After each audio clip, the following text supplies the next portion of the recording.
So in this tutorial, I'm going to go through this easy absolute value question. Hopefully you'll find it easy. But I'm also going to introduce you to the function, the absolute value function, and from first principles, and show you a few different methods of solving this. So absolute value functions, if you've got the absolute value of, let's say, a positive number like 7, that's just 7. So it keeps positive numbers as they are. Absolute value of 4 is 4. And even 0, which is neither negative or positive, of course, stays as it is 0.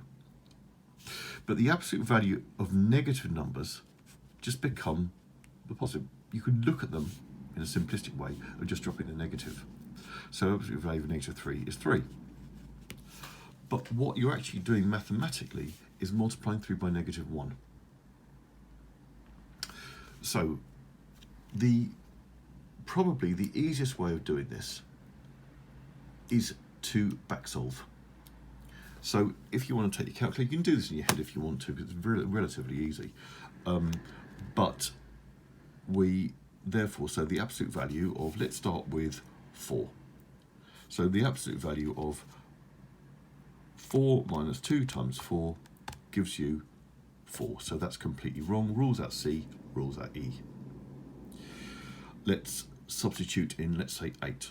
4 minus 2 times 8 gives us 12. So we're now down to A or B.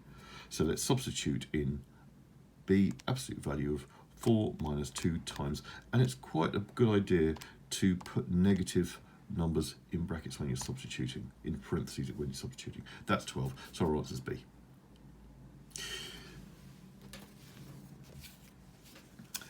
Algebraically, this is what we're doing. So we firstly, if there's a number like 2 outside the absolute value signs, you put those in parentheses, but here there's no need to. So we just remove the absolute value signs.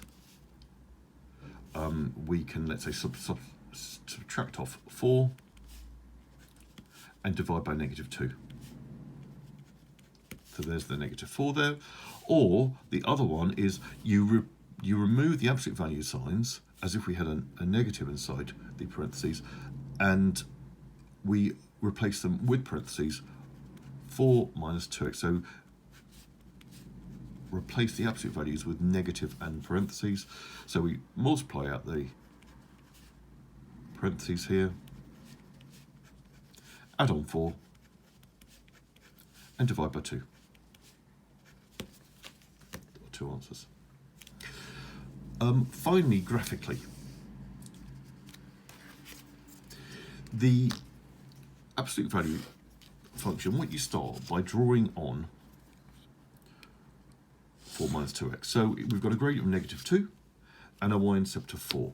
So we've got a fairly steep graph. Now it would continue down, but because the absolute value makes it positive, what happens is it reflects upwards. So it kind of bounces up from the x-axis. So here, if this is 4 with a gradient or slope of minus 2,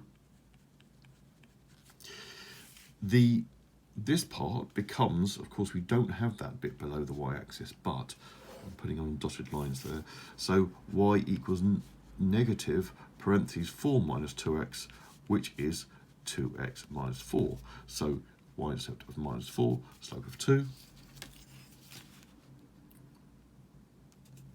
So, and we're asking, when does it cut? Y equals 12. So there's 12 is up there, and when we do the maths on there, we get 8 on that one, and negative 4 there. So those are our 2 solutions. There are other ways of doing it, but these are the ones I think that you should be looking at and doing it today. You can also sketch on using your graphical calculator, but it's going to take time and you're not going to understand it as well as if you're able to draw it out yourself.